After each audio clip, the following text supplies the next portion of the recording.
Welcome to World Gone Weird, discussing what the heck is going on in the world today. Yeah, welcome back, folks. Or welcome for the first time. Who knows anymore?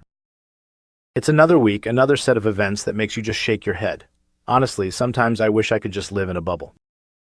Oh, you say that now, but then you'd be bored and complaining about that. Let's face it, we all secretly love the chaos, just a little bit. Keeps us young, right? I wouldn't call this love, but you're not wrong that it's definitely engaging. In the sense that engaging could be defined as staring into the abyss and trying to make sense of the void. Speaking of voids, did you guys see that story about Bourbon Street? Yeah, the New Orleans thing, right? Absolutely horrific. A truck just plowing into a crowd? It's like something out of a dystopian movie. It's just awful. 10 dead, 30 injured, and right on New Year's Day, too. People out celebrating and just gone. And then the whole intentional thing from the police. Like, how much hate do you need to have in you to do something like that? Well, clearly a lot, liberal, clearly a lot. I'm just saying New Orleans, Bourbon Street, New Year's. Maybe the truck was just trying to escape the music. I mean, have you heard what they play there? A man can only take so much jazz. Right. I am not sure if that was a joke or not, but seriously, from a logical perspective, this is a clear example of a breakdown, right? Of what? Of society, of individual mental health. We've seen this pattern repeat again and again. Someone takes a vehicle and weaponizes it against innocent people, with zero regard for their own life in the process. I am wondering what is broken here. Is it us, or the system we're trapped in? Well, I'd say it's a bit of both. It's a failure of individuals, clearly, a deep moral rot. But I think it also speaks to the larger state of society these days. There's a lot of anger, a lot of division. And we've got this information age amplifying everything. Look at how quickly they're labeling it a terror attack. And then the FBI immediately comes out and says nope. It's all so confusing. Exactly. 1 minute it's a terrorist attack, the next it's not. You just don't know what to believe, right? And I think you were onto something. Person two, about the anger and division, it's everywhere. It's like this constant undercurrent of rage. It makes you wonder what we can actually do to stop this from happening again. It feels like we're all just waiting for the next big tragedy. Waiting for it, my friend. We're practically placing bets on it now. Seriously, remember when we were shocked when one plane went down? Now it's just another Tuesday. Honestly, at this point, my emotional response is just a shrug and asking for more coffee. But I do agree with the confusion. You would think the mayor and the FBI could coordinate a statement, right? Or is that asking too much for governmental competence? Seems that is a big no these days. Well, the lack of coordination, that's a systemic issue in itself. It highlights, again, the breakdown in the structures we rely on. They should be working together to provide clear and accurate information. But you are right, it's this constant cycle, this constant barrage of negativity, making it feel like things are just getting worse by the day. And it's not like they are happening in a vacuum either. There's always something else, the crises overlap. We have that humanitarian disaster in the Horn of Africa, and this attack in New Orleans, right? It seems that all happening at once, it's the norm. And don't even get me started on the Horn of Africa. It's like the world has just decided to ignore it. Famine, displacement, IT quote S, a biblical tragedy, and it's just happening. And we're all just sitting here talking about it. Where's the world's humanity? And let's be honest, the UN, they haven't got a clue. They don't seem able to coordinate anything, do they? It's heartbreaking, really. The scale of it is just overwhelming. But I think it's important to remember that it's not just one thing. It's climate change, it's conflict, it's poverty, it's a broken system of aid and international politics. And the problem is that these issues are so interconnected, you can't address one without looking at the other. And that's why it's so hard to find a solution. Okay, let's not all get too depressed. Yes, famine and displacement are not exactly a beach party, but it's been going on for centuries, right? I mean, if anyone had answers, we would know by now. Maybe we just need to learn to live with chaos. I mean, have you seen the latest tech trends? They're trying to sell us robot vacuums that can fight each other. At least that is an interesting kind of chaos. As much as I try to engage you with logic, you keep surprising me. But you are right, I agree to the fact that our tech might be moving in wrong direction. Instead of trying to solve these humanitarian issues or help manage global conflicts, we are creating AI to write better marketing campaigns and better weapons of war. The developments in AI are moving so fast, it's scary. I mean, we are talking about autonomous weapon systems that will decide who lives and dies based on algorithms. Do we even know what we're creating? And that's the thing, right? We're so busy chasing after the next technological marvel, we're squabbling over who gets what, that we're completely losing sight of the big picture. AI, it's like nuclear power, immense potential for good and evil. But who is overseeing the ethics? No one. That's who. And they probably are all left-leaning nut jobs anyway. I mean, Are we even considering the long-term ramifications of arming machines with lethal power? I think that's where the conversation needs to be. The potential of AI is incredible, yes, but the risks are huge. And it's not just about weapons, no. It's about job displacement, it's about bias in algorithms, it's about surveillance, it's about the control of information. We need to be having a global dialogue about what this technology means for humanity. How do we ensure it's used to create a better world, not make things worse? Is that even possible? Global dialogue? Oh, please. When was the last time a global dialogue led to anything other than more talking? It's more likely the AI is going to end up writing that dialogue anyway. I think we are being dramatic here. Dramatic here. Dramatic here. It's not like we don't already have robots killing people. We call them drones, but who cares, right? It's just semantics. I'm more worried about the robot vacuum wars.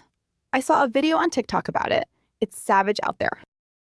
Okay, while you are worried about the vacuum wars on TikTok, and I cannot disagree that they are going to happen eventually, we need to remember these are interconnected issues.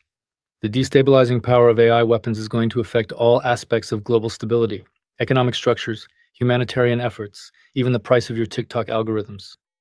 These autonomous killing machines could very well be used to enforce more of the same broken system we have today. It becomes a self-fulfilling cycle, right? The root cause of all these issues comes from the same place: greed, power, and lack of empathy. And it looks like that's a hard code function in our species.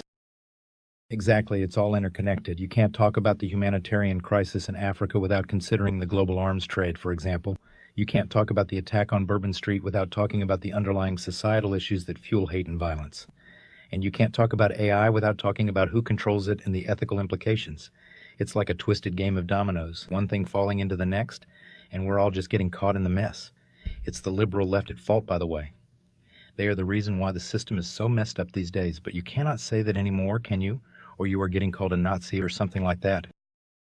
But it's not as simple as blaming one group. It's tempting, but it's too simplistic. We all play a part in this mess. We buy the products made by companies that exploit labor and natural resources. We consume the news and information that fuels anger and division. And we get caught in the echo chambers of our own social media.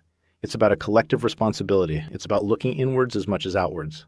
It is about trying to find something positive in all this. Because if we don't, what hope is there left? Hope? Oh, that's cute. Like a baby unicorn riding a rainbow. No, we have to just accept it, folks. We are all in a dumpster fire and we are running out of water. I'm not saying that I don't care. I just think that the idea of hope is a bit naive. But I agree that we have to look inwards for the solution. I'm starting a support group for people who are addicted to doom scrolling. We'll call it the Abyss Gazers Anonymous. First rule of the group, we can all doom scroll during our meetings. I am finding myself agreeing with you more often lately, and I am not sure if that is a good or bad thing.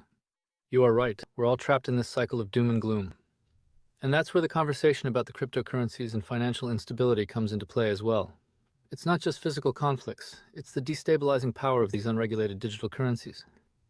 They're operating outside the control of national governments. They are being used to move money for all sorts of illicit activities, and it can crash entire economies overnight. How is that any different from dropping a bomb? Crypto. That's just gambling dressed up as technology. It's the Wild West of finance with no rules and no accountability, and it attracts all sorts of shady characters too. But I have to admit they have a point about traditional banks and their fees. It's all the same game, just with different players. It's the government and the bankers on one side and the people on the other. No wonder that the younger generations are fed up with the system. But isn't that the very appeal of it? That whole idea of decentralization, of escaping the traditional power structures? Wouldn't that be a good thing? The possibility of creating a more transparent and inclusive financial system. I see the appeal, I do. But the problem is always, like Person once said, the lack of regulation. It opens up the door to all sorts of problems.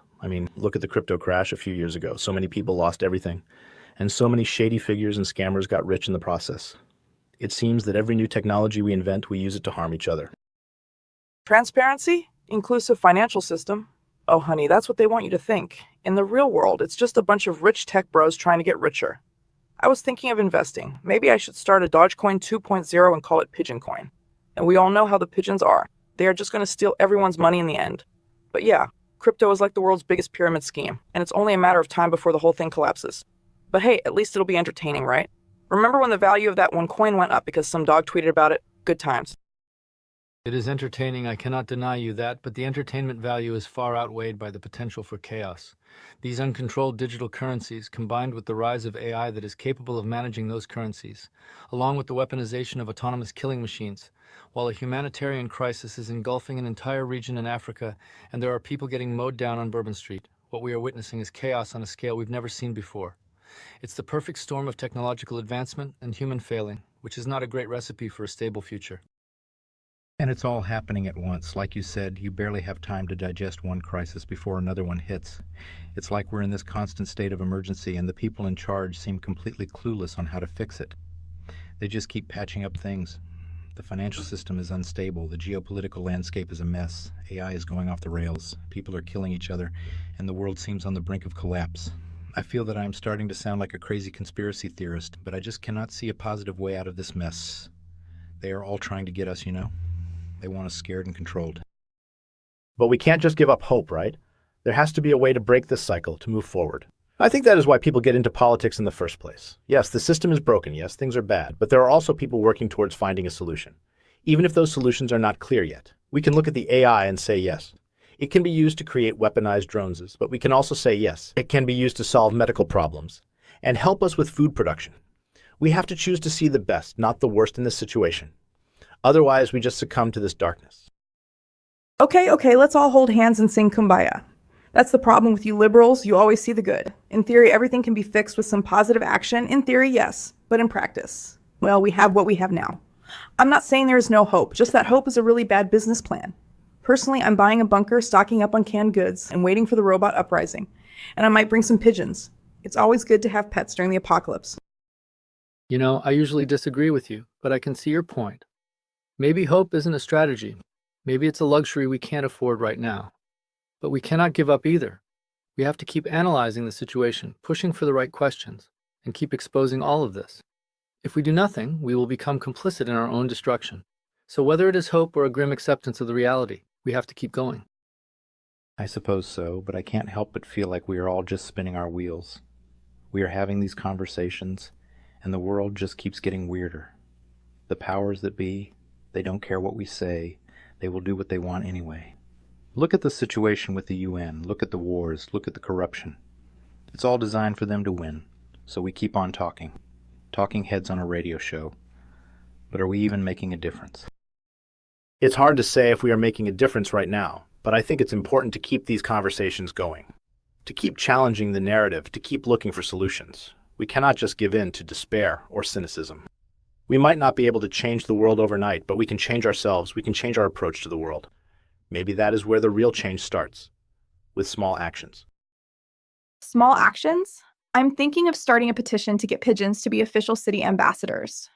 That is a positive change, right? Imagine the world with pigeons in charge. Chaos, maybe, but certainly an interesting kind of chaos. But yeah, I guess you are right. Talking is not going to hurt. It's free. It's mostly harmless. And it gives us something to do until the world actually does end. I'm sure they are listening to us on their black helicopters, right? They just don't care. You know, I was thinking about what you said about making a difference, and I think you are right. I am looking at things through this scientific lens, seeing all the problems, the systematic errors, the human fallibility of it all. And I have to admit it can be overwhelming. But it also gives me the energy to keep talking. Even if it makes no difference, at least we tried. So yes, I think we will keep doing this and trying to find the positive in the middle of all the negative. And maybe by doing that, we can make a difference. All right, fine. I'll try to be more optimistic. Maybe. But just so you know, I still think the world is going to hell in a handbasket. But hey, at least we'll have each other to rant to, right? Now, if you will excuse me, I need to go start stockpiling toilet paper. You never know when it will come in handy. And I think we need to remember that our voices matter, even if it doesn't feel like they do right now. By continuing the conversation, by keeping ourselves informed, we are showing that we care. And hopefully that can inspire others to care too and make a difference in their own lives, in their communities, in the world. So let's try to be a force for positive change, even if the change is a small one. All right. Positive change. I get it. I'll stop saying we're all doomed for now, but only for now. And the pigeons, they are still getting the ambassador gig. I will not back down on that. So I guess that is the show for the week. The world is weirder than ever, and we will be back next week to make sense of it, or at least attempt to do so. Stay weird, everyone, and maybe consider getting a pigeon. It's good for the soul, or it will at least steal your pizza.